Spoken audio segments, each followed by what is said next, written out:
네, 안녕하세요. 김어준입니다. 이정열 공장장 대행. 네. 사무장에서 출세했습니다. 잘하고 있나 저는 안 궁금합니다. 못해! 전혀 못해! 무슨 꿀보이스 깔끔하다 뭐 이런 말도 있는데 들어보니까 전혀 걱정이 안 됩니다. 예. 제가 어디 갔냐 궁금해하신 분들 궁금하지 마시고요. 저는 잘했습니다. 새해 뵙겠습니다.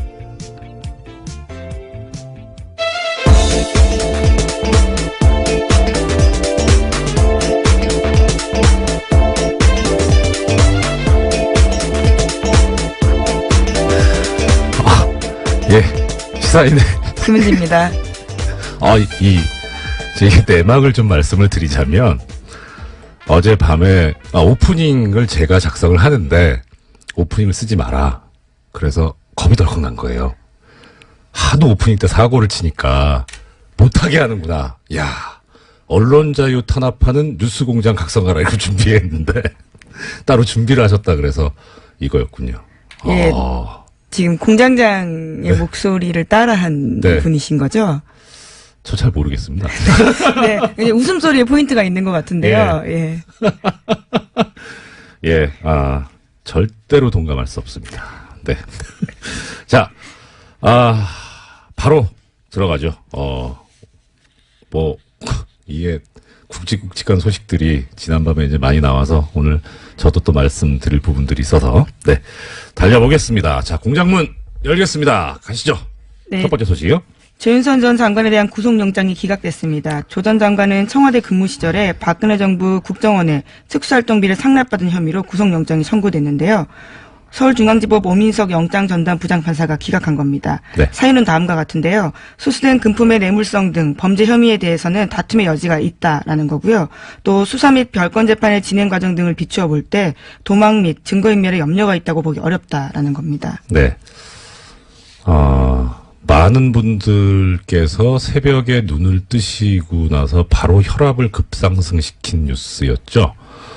근데 이게 좀 송구스러운 말씀인데 저는 이거 좀 예상이 되는 거였어요. 어제 그래서 말씀을 좀 드리기가 좀 조심스러웠었는데 일단 이거 1인 2역을 할 수도 없고 네, 예. 영장 전담 다시 수석으로서 이게 미니 인터뷰를 좀 하셔야 될 것 같아요. 본연의 업무로 돌아가서 네.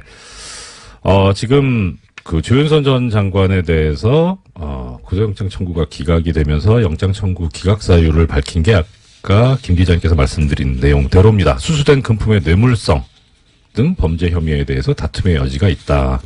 그러니까 항상 말씀드리지만 다툼의 여지가 있다 이 말씀은 피의자가 주장하는 내용이 그대로 밝혀진다면 무죄가 선고될 가능성이 있기 때문에 그래서 이런 경우에는 범죄 혐의가 제대로 이제 나중에 유죄가 선고될 거라고 어느 정도 인정되지가 않기 때문에 그래서 구속할 수 없다는 그런 이유인데요. 그 근거가 된 게 이제 수수된 금품의 뇌물성. 조윤선 전 장관이 정무수석 시절에 돈을 국정원으로부터 받았는데 이게 그럼 뇌물이 아니라는 거냐? 네, 이게 이 상식하고 또 좀 어긋날 수 있는데. 네, 매달 500만 원씩 5천만 원 가량의 돈을 받았다라고 그렇죠. 합니다. 예. 이 정무수석이라고 하는 자리하고 국가정보원이라고 하는 데하고 조직하고 비교를 해보면요. 우리가 일반적으로 뇌물이라고 생각을 할 때 어떤 경우냐면, 내가 이러이러한 현안이 있는데 당신이 그거를 해줄 수 있는 자리에 있으니까 이것 좀 해줘라 하면서 금품을 주는 거잖아요. 그러면은 국가정보원 입장에서 볼 때 정무수석한테 그런 청탁을 할 만한 사유가 뭐가 있을까? 사실 따져보면 없어요.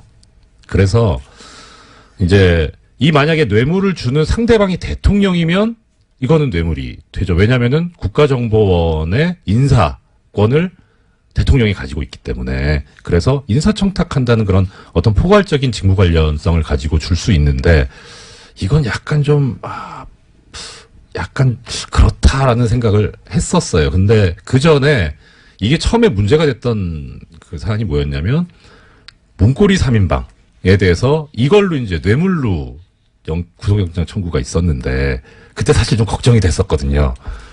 엄밀하게 말하면 국가정보원하고 문고리 3인방하고 또 이게 관련이 없는데. 네, 뇌물에 대한 대가성에 대한 부분이죠. 그렇죠. 예, 직무 관련해서. 근데 그게 어떻게 해결이 돼서 영장이 발부가 됐냐면 이 박근혜 전 대통령 시절에 청와대 구조가 워낙 특이했었기 때문에 원칙적으로 법률적으로 보자면 비서관은 아무 이런 직무 관련성이 없지만 이 사람들을 통하지 않고서는 갈 수가 없어요. 접근이. 그러니까 결국 이 문고리 3인방과 박근혜 전 대통령을 하나로 볼 수 있는 거죠. 일종 공범의 형태로 볼 수 있기 때문에 그래서 법원이 그런 관점 하에서 인정하고 나갔을 수 있는데 문제는 당시에 검찰이 얘기했던 거는 이 박근혜 전 대통령과 비서관들을 한 몸으로 본 게 아니라 통으로 청와대라고 하는 그런 관점으로 바라봤었더라고요. 그래서 나온 말이 상납이라는 말이 나왔었고 근데 그때 영장이 그대로 발부되고 통과가 되니까 이번에도 같은 구조를 유지했던 게 아닌가 싶은데 사실 좀 그렇죠. 게다가 여기에 이 지금 기름을 부은 게 뭐냐면 그 판결이 옳은 건 저는 아니라고 생각하는데 이 조윤선 전 장관에 대한 예전 1심 판결. 네, 블랙리스트 혐의에 대해서요. 블랙리스트에 관해서. 네, 진행 중입니다. 예, 이제 선고만 남았죠. 거기서 그 재판부가 판결 이후에 아주 황당한 논리를 제시를 하는데 뭐 애청자 여러분들 기억하실 겁니다. 어차피 보수 정권이 잡았으니까 보수적인 견지를 유지해야 되니 진보적인 보수적이지 않은 사람들 연예인들에 대해서 지원을 하지 않을 수도 있는 거 아니냐 이런 황당한 얘기를 하거든요. 그리고 그다음에 조윤선 전 장관 같은 경우에는 그 당시 판결에서 보면 구조를 판결에 나오는 그런 이유에 따라서 봤을 때 구조가 뭐였냐면 이분은 아무것도 모르는 분이었잖아요. 허수아비였잖아요. 그러니까 그걸 그대로 지금 1심 판결이 그렇게 나와 있고 아직 그 판결이 뒤집어지기 전인 이상 영장전담 재판부에서 볼 때는 이분은 허수아비인데 돈을 받았어요. 그러면 이걸 뇌물이라고 볼 수 있겠느냐. 이 돈을 받은 게 옳다, 잘한 거다 이런 차원을 떠나서 과연 이게 뇌물로 볼 수 있는 범죄냐 하는 데 대해서 인정하기가 그렇게 쉽진 않았을 겁니다. 근데 우리 애청자분들께서도 잘 알고 계시겠지만 지금 서울중앙지방법원의 영장전담 판사들이 너무 황당한 결정들을 많이 해왔잖아요. 근데 저는 이거는 그냥 죄송합니다. 수긍이 가는 그럴 수도 있겠다라는 그런 결정인데도 불구하고 큰 믿음이 안 가는 게 전과들이 너무 많아서 그래서 다른 생각으로 한 게 아닐까. 그러니까 해설을 해드리긴 해드립니다만 사실 좀 의구심이 있긴 있습니다. 그래서 총체적으로 보면 이 결정의 가장 큰 문제점을 제공한 데는 종전 1심 재판부입니다. 그 판결이 지금 여기에 영향을 상당히 미쳤었고 그래서 지금 검찰에서 재청구 얘기도 나오고 있는데 오히려 이 항소심 판결이 나오는 거를 지켜보고 하는 게 어떨까 싶은 생각도 듭니다. 거기서 만약에 1심 판결이 뒤집어진다면 그거 할 수도 있죠. 거기서 다시 법정 구속이 될 수도 있고 하니까 여기에 그렇게 좀 더 집중하는 게 과연 필요한지 약간 의문이 들고요. 또 하나는 검찰의 수사 계획이 뭐였는지는 저로선 정확히는 알 수는 없는데 사실 정무수석이 돈을 받았고 이게 뇌물이라면 비서실장, 그다음 대통령 여기까지도 당연히 연결이 돼야 되는데 이걸 향후에 수사하려고 한 건지 아니면은 거기는 혐의점이 발견이 안 돼서 지금 조윤선 전 장관까지만 얘기를 한 건지 그거는 잘 모르겠어요. 그런데 이 돈을 주게 된 이유와 관련해서 돈을 금품을 제공한 그 쪽에 이야기가 있었다고요. 네, 죄송합니다. 어제 채널A 쪽에서요, 조윤선 전 장관의 방어 논리에 대해서 좀 보도를 한 바가 있습니다. 그 내용들을 보면요, 이병기 전 국정원장과 조윤선 전 수석의 친분 때문이다라는 건데요. 이를 지시한 이병기 전 국정원장은 개인적 친분 때문에 돈 줬다라고 진술했다고 합니다. 그래서 월 500만 원 정도는 큰 돈이 아니다라고 여겼다라는 이야기도 했다고 하는데요. 그래서 국고손실죄로 위반이라면 합당한 처벌을 받겠지만 뇌물은 아니다라고 주장하고 있는 겁니다.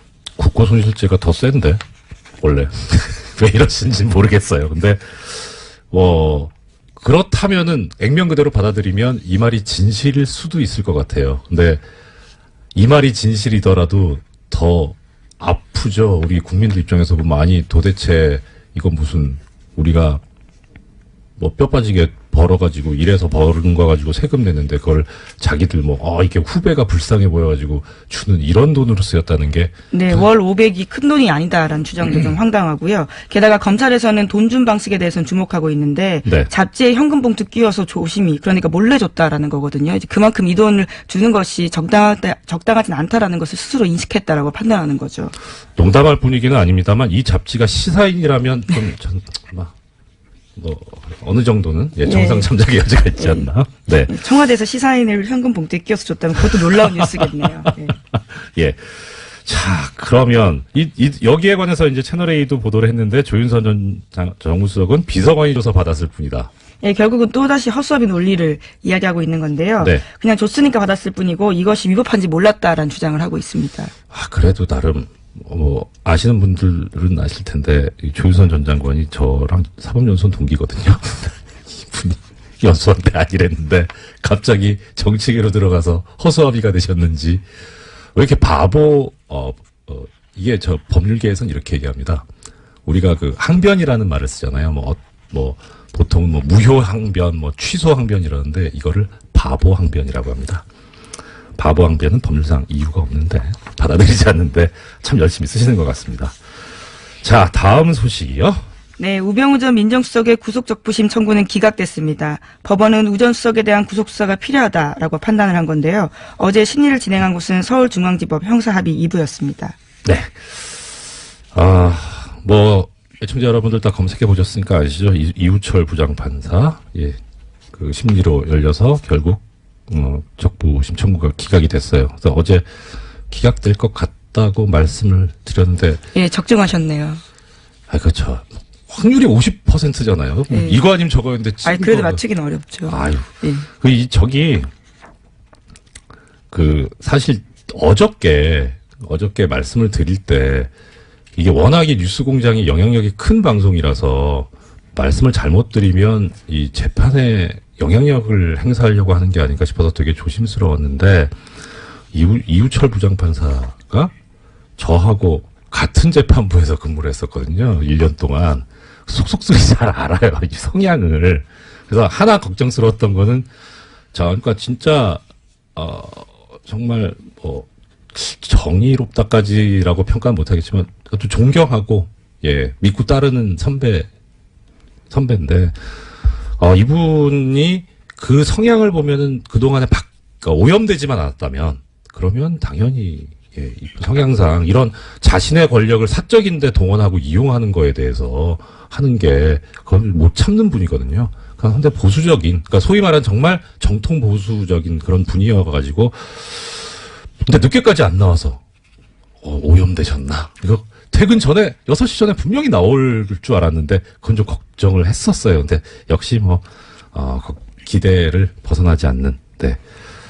근데 또 한편으로 이제 이건 어떤 개인적인 거 말고 구조적인 걸 말씀드리자면 이게 원래 구속적부심의 본래 모습이에요. 지금 영장을 발부했던 권순호 부장판사가 사법연수원 26기거든요. 그 다음에 이우철 부장판사가 사법연수원 25기입니다. 그러니까 물론 그렇게 선배라고 치면 선배일 수는 있는데 이렇게 같은 급의 지방법원 부장판사들이 한 결정에 대해서는 서로 존중을 하고 그래서 영장 발부 이후에 나온 사정만 가지고 이게 석방할 어떤 이유가 합당하냐 아니냐 그렇게 심사해 왔는데 이걸 무너뜨린 게 예전에 김관진 전 장관 때 신광열 부장판사였죠. 그러니까 그때 다들 이거 이러다가 어떻게 하려고 그렇게 하나는 그런 비판이 나왔던 거고요. 네, 그 관련해서 뉴스가 어제 또 나왔습니다. 그러니까 김관진 전 국방장관 같은 경우에는 군사이버사령부가 댓글을 통해서 선거에 개입한 혐의로 구속된 바가 있는데요. 네. 범죄 성립 여부가 불투명하다라는 이유로 적부심에서 풀려났습니다. 그런데 어제 국방부가 비밀예자 문서를 보면요. 김 전 장관에게 불리한 내용들이 들어있습니다. 총선을 앞두고 당시 여당을 지원하려고 한 뚜렷한 정황이 있다라는 건데요. 그렇기 때문에 이 적부심이 적절했나라는 논란이 일고 있습니다. 네. 이 부분에서 제가 하나만 더 말씀을 드리자면 여기는 또 법규가 애매모호하게 돼 있어요. 그러니까 그때 시간이 모자라서 말씀 못 드렸는데 김관진 전 장관 같은 경우에 가장 이제 받았던 혐의 중에 가장 중한 부분이 군형법 위반이었거든요. 정치에 관여하면 안 된다. 군인은.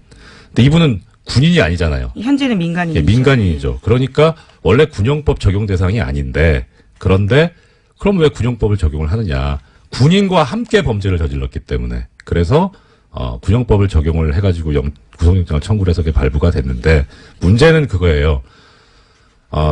정부조직법인가에 보면 정확하게 지금 저 기억이 가물가물한데 국무위원, 그러니까 이 지금 장관 국무위원이잖아요. 이 국무위원은 그 정치 관여하는 데서 처벌 조항이 없어요. 정치 관여를 하면 안 되지만, 정치 운동을 하면 안 되지만.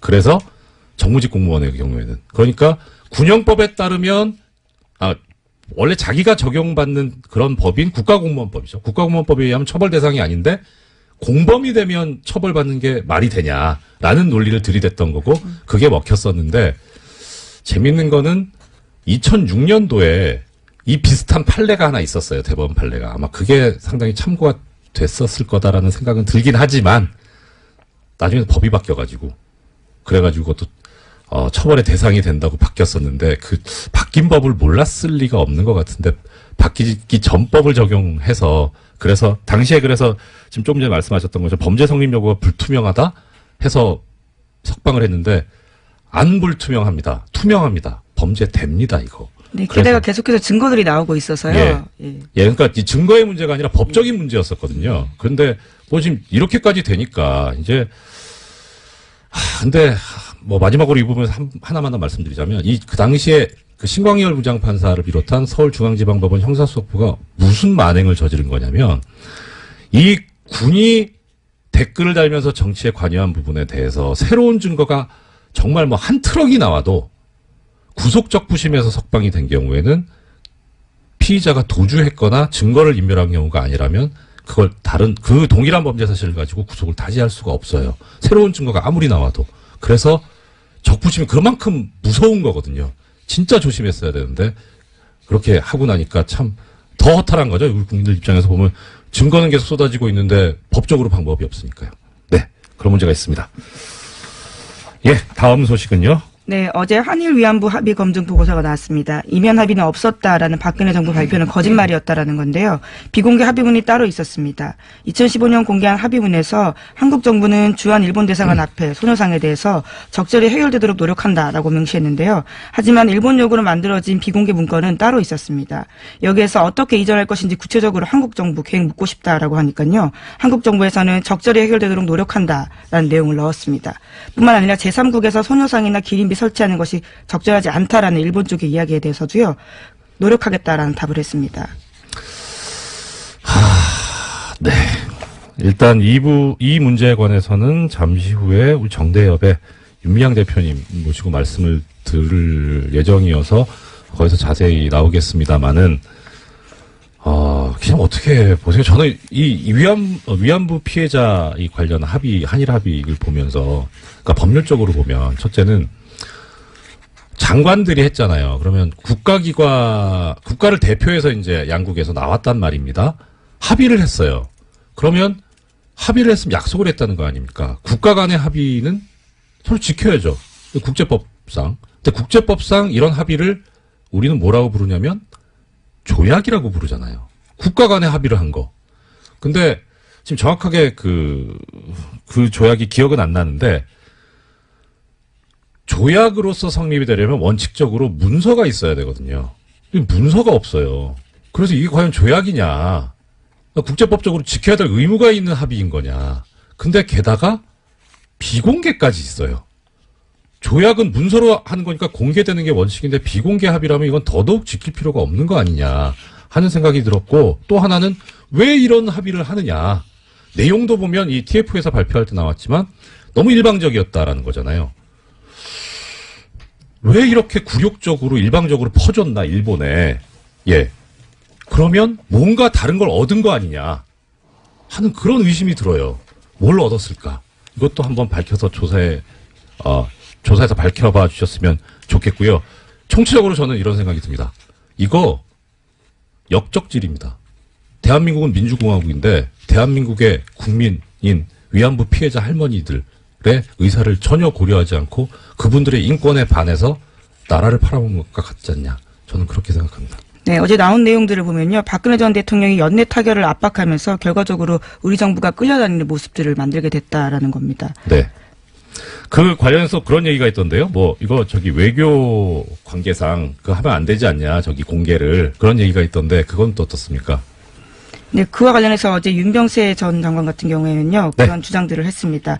피해 할머니들이 고령이고 합의가 시급했기 때문에 관련된 사업들을 수용했다라는 이야기도 하고 있고요. 네. 예. 하지만 어제 또 불가역적 관련된 표현에 대해서도 나온 부분들이 있는데, 네. 원래 굉장히 문제가 된 표현이지 않습니까? 그렇죠. 우리 쪽 요구와는 굉장히 다르게 쓰였다라고 하는데요. 일본 정부에 의해서 이 불가역적 표현이 오히려 일본에 유리하게 쓰였다라고 합니다. 예.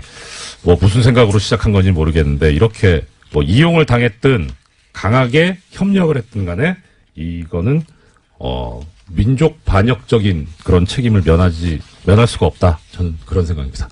벌써 시간이 이렇게 됐네요. 지금까지 시사인의 김은지였습니다. 감사합니다. 네, 고맙습니다. 바로 이어서 조금 전에 저 말씀드렸던 정대협 대표님 모시기 전에 이 시간에 항상 고정으로 나오시는 우리 리얼미터의 권순정 조사분석실장님 모시고 한 해를 마무리하는 이 여론조사 내용에 대해서 이야기 들어보겠습니다. 어서 오십시오. 반갑습니다. 안녕하십니까. 네, 오랜만이네요. 어떻게 여기서 뵀는지. 우리 앞으로 맨정신에만 항상 보는 거예요. 자, 항상 전해주시는 내용, 우리 주 초중반에 우리 대통령, 그리고 정당의 여론조사 집계 결과 어떻습니까? 네, 이번에는 대통령하고 정당은 좀 짧게 넘어가고요. 네. TBS 의뢰로 2,000명 조사를 특별조사를 했어요. 네. 그걸 조금 더 길게 소개해드리겠습니다. 그 부분을 제가 더 길게 소개해 드릴게요. 네. 리얼미터에서 연말을 맞이해가지고 우리 청취자님들을 위해서, 평소보다 더 돈을 많이 들여가지고, 자세하게 조사를 하셨다. 예. 네. 먼저 대통령 지지율을 말씀드리면요. 네. 지난주 주간 집계 대비 2.2%포인트 하락해서 네. 67.7%입니다. 부정평가는 0.6%포인트 상승해서 25.7%입니다. 네. 지난주 금요일 날 일간이 71.7%였는데요. 우리 성탄 연휴로 해서 월요일까지 쉬었잖아요. 그래서 그렇죠. 26일 날 첫 조사했는데 26일 날 70.3%로 빠졌습니다. 네. 그리고 어제 27 수요일에 67.7%로 다시 빠졌습니다. 네네. 무슨 일이 있었는지 좀 봤더니 예. 제천에 직접 방문을 하시지 않았습니까? 예. 그 이후로 조금 많이 올랐어요. 네. 근데 며칠 지나는 동안에 언론이라든지 야권에서 제천 화재 참사에 대해서 정부 책임론을 상당히 길게 들고 나왔습니다. 이런 부분들이 있었고요. 그리고 극우 인터넷 매체에 청와대 직원 탄저균 백신 접종 보도 있었고, 네. 또 여기에 꼬리를 물고 일부 보수 언론에서 북한의 탄저균 공격 가능성 이런 보도까지 많이 양산되었었습니다. 네. 이것이 26일까지 있었는데요. 이것과 함께 임종석 실장 중동 특사 공세도 상당히 길게 지금 아직까지 진행되고 있고요. 네. 이런 다양한 어떤 요인들이 영향을 미친 것으로 보입니다. 지금 실장님 말씀해 주신 그런데 이 다양한 요인들을 보면 네. 다 가짜 뉴스 아닙니까, 이거 다? 가짜 뉴스로 인해서 물론 뭐 그거야 뭐 판단은 이제 이 여론조사 행하시는 또 국민 여러분들께서 하시겠습니다만은 가짜 뉴스로 인해서 이런 그것이 영향력을 미쳤다는 맞습니다. 것이 좀 언론이 얼마나 중요한 존재고 중요한 역할을 해야 되는지 사실 청와대 예. 직원 500명에게 네. 탄저균 백신 접종을 시켰다 이런 부분들은 사실상 믿기 상당히 힘든 뉴스가 아니겠습니까? 네, 뭐 내부에서도 부정을 했고요. 제가 봤을 때는 이런 부분들은 아마 믿는 사람들은 거의 없을 것 같아요. 네. 그것보다 그 이후에 일부 보수 언론에서 나왔던 예. 탄저균을 매개로 해서 북한의 공격 가능성이라든지 네. 다양한 어떤 반개 언론 보도가 더 큰 문제가 아닌가 싶습니다. 예. 네. 근데 또 그 보도를 한 매체들을 보면 뭐 북한은 사실 못하는 게 없잖아요. 그렇죠. 예, 그 바닷속에서 어뢰를 타고 가서 저 천안함에 부딪히길 하질 않나. 네네. 예, 그 농협의 그 전산망에 침투해가지고 거래 내역을 막 만들었다 지웠다 하잖아. 사실 그거 어떻게 막습니까? 대책이 뭔지 그 보도를 하는 보수 매체에서 좀 답을 줬으면 좋겠어요. 이게 뭐 여론조사하고 네. 관계없는 얘기니까. 전반적으로 지난주, 지난주 해서 네. 언론하고 야당의 공세가 상당히 강화가 되고 있는 것은 분명한 사실인 것 같습니다. 네. 한 가지 짚고 넘어가야 될 것은 제천 화재 참사 그 현장 대통령께서 방문 후에 충청권에서 상당폭 결집을 했습니다. 네. 75.5%에서 80%까지 상승을 했었는데요. 예. 충청권에서 80%를 넘는 것은 잘 보기 힘든 지지율입니다. 예, 이게 네.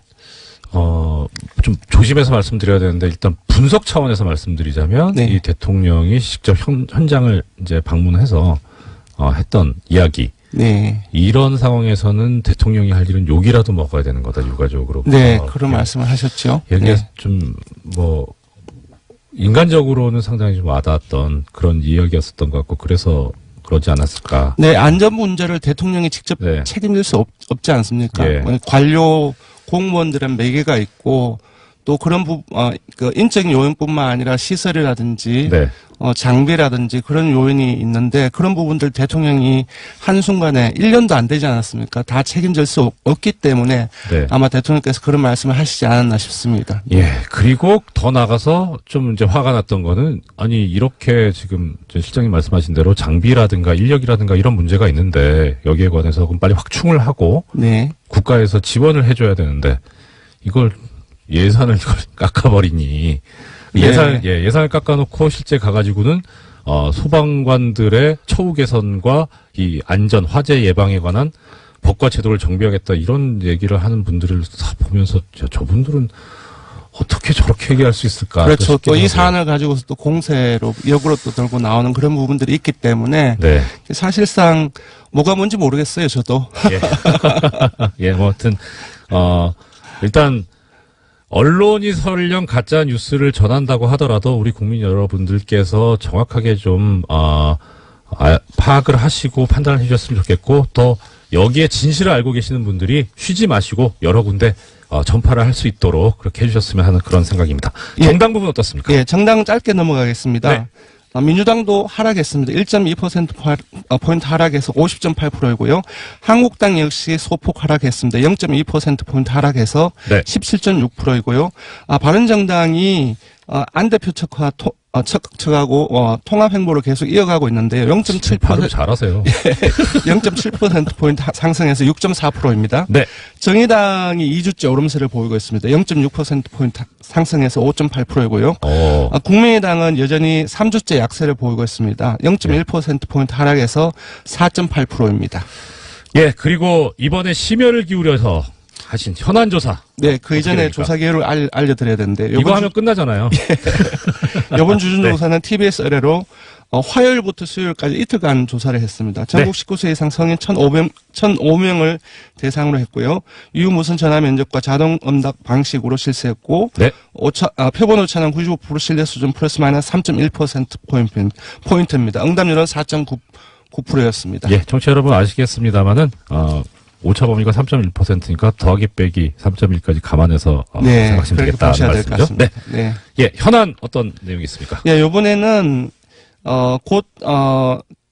사실상 국민의당이 분당이 현실화될 가능성이 높은데, 네. 분당이 된다고 했을 때 새로운 정당 구도가 만들어지지 않습니까? 예, 예. 이 속에서 과연 정당 지지도가 어떻게 펼쳐질 것인지. 그리고 여기 관심 많잖아요. 네, 예, 또 이거 그 근거로 내고 이후에 있고. 예.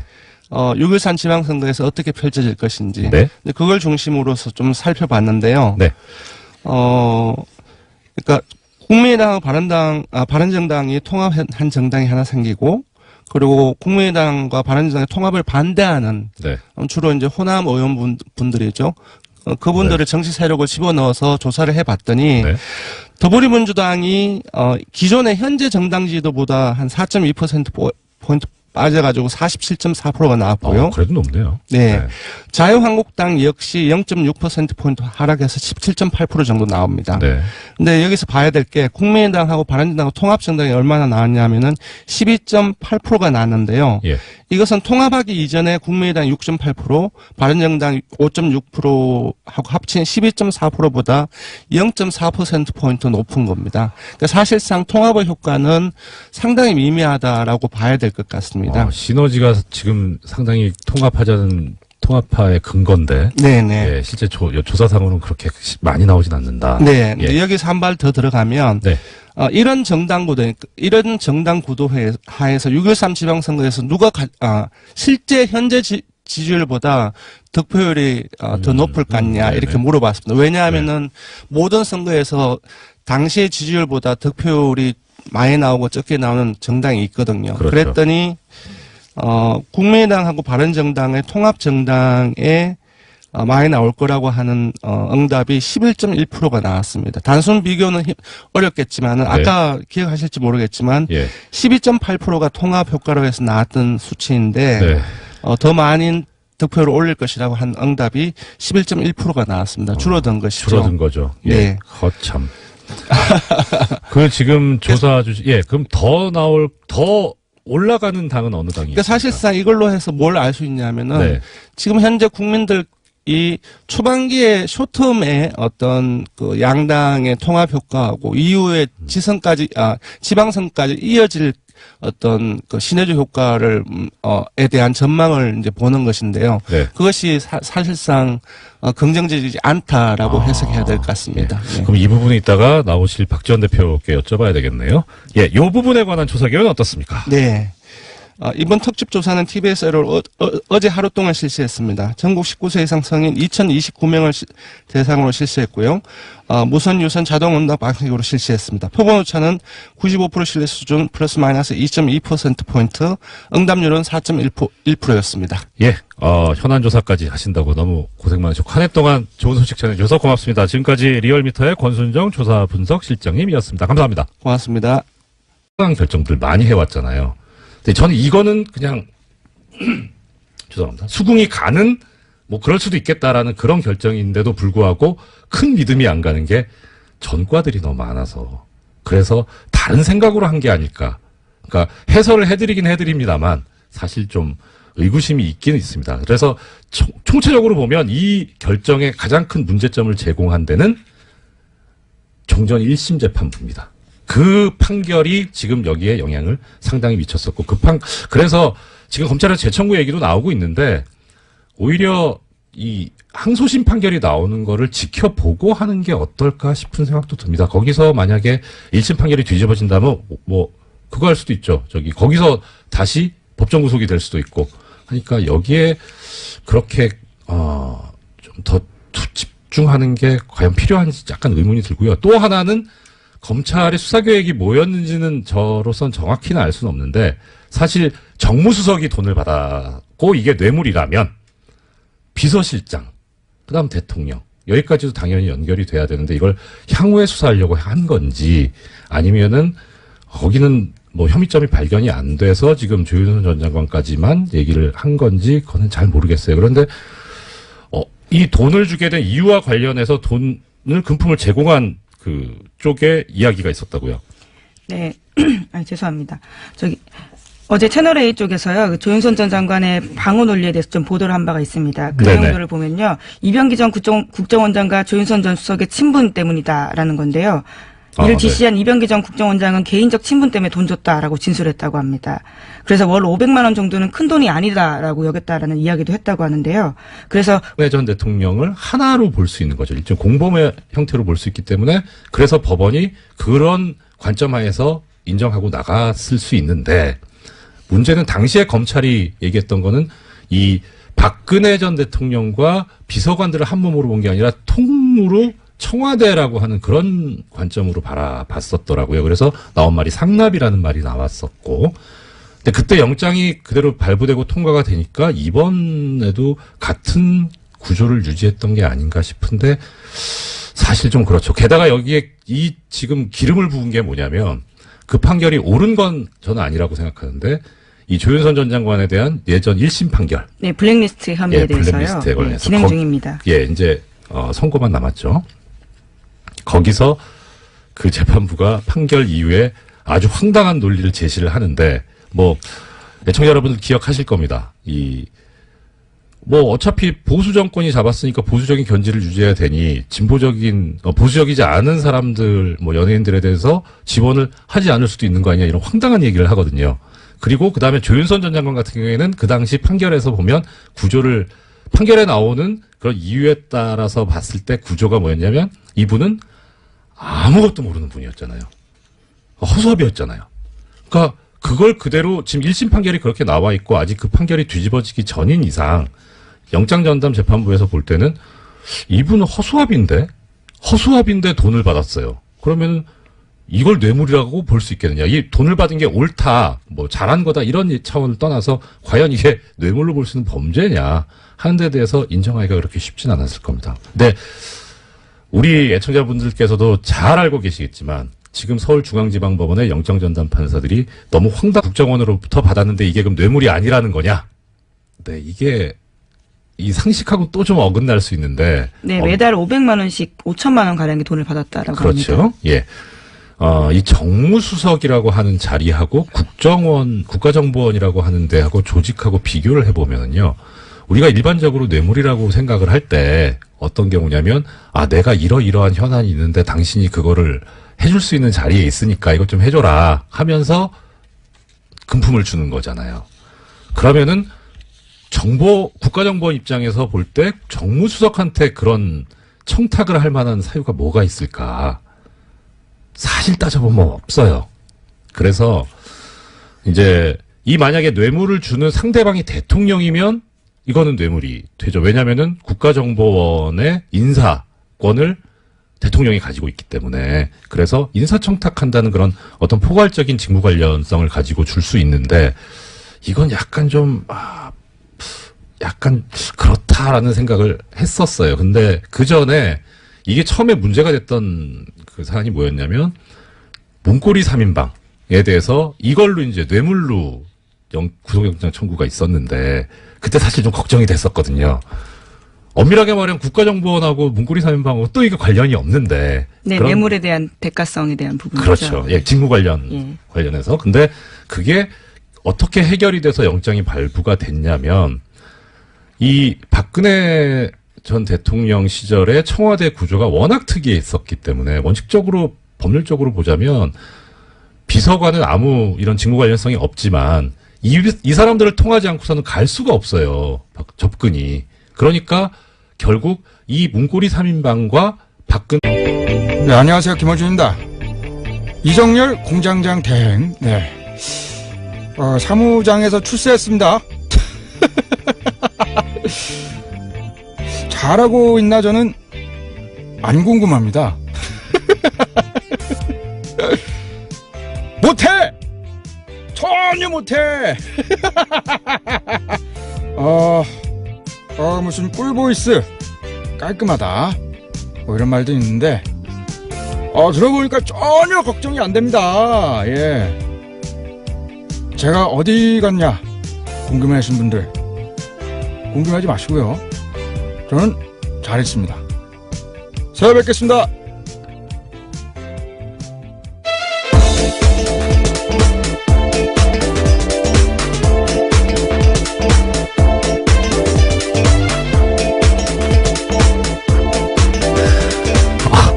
예, 시사인의 김은지입니다.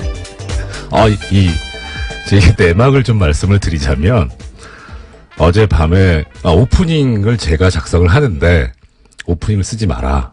그래서 겁이 덜컥 난 거예요.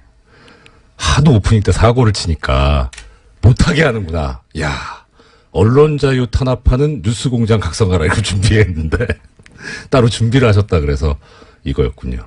예, 지금 공장장의 네. 목소리를 따라한 네. 분이신 거죠? 저 잘 모르겠습니다. 네, 이제 웃음소리에 포인트가 있는 것 같은데요. 예. 예, 절대로 동감할 수 없습니다. 네. 자, 바로 들어가죠. 이게 굵직굵직한 소식들이 지난밤에 이제 많이 나와서 오늘 저도 또 말씀드릴 부분들이 있어서, 네. 달려보겠습니다. 자, 공장문 열겠습니다. 가시죠. 네. 첫 번째 소식이요. 조윤선 전 장관에 대한 구속영장이 기각됐습니다. 조 전 장관은 청와대 근무 시절에 박근혜 정부 국정원에 특수활동비를 상납받은 혐의로 구속영장이 청구됐는데요. 서울중앙지법 오민석 영장전담 부장판사가 기각한 겁니다. 네. 사유는 다음과 같은데요. 수수된 금품의 뇌물성 등 범죄 혐의에 대해서는 다툼의 여지가 있다라는 거고요. 또 수사 및 별건 재판의 진행 과정 등을 비추어 볼 때 도망 및 증거인멸에 염려가 있다고 보기 어렵다라는 겁니다. 네. 많은 분들께서 새벽에 눈을 뜨시고 나서 바로 혈압을 급상승시킨 뉴스였죠.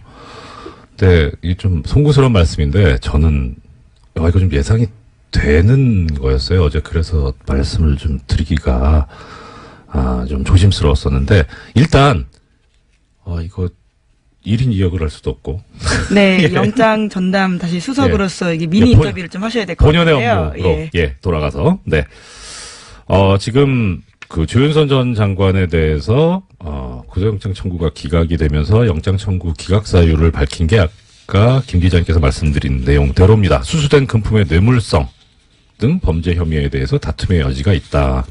그러니까 항상 말씀드리지만 다툼의 여지가 있다 이 말씀은 피의자가 주장하는 내용이 그대로 밝혀진다면 무죄가 선고될 가능성이 있기 때문에 그래서 이런 경우에는 범죄 혐의가 제대로 이제 나중에 유죄가 선고될 거라고 확 어느 정도 인정되지가 않기 때문에 그래서 구속할 수 없다는 그런 이유인데요.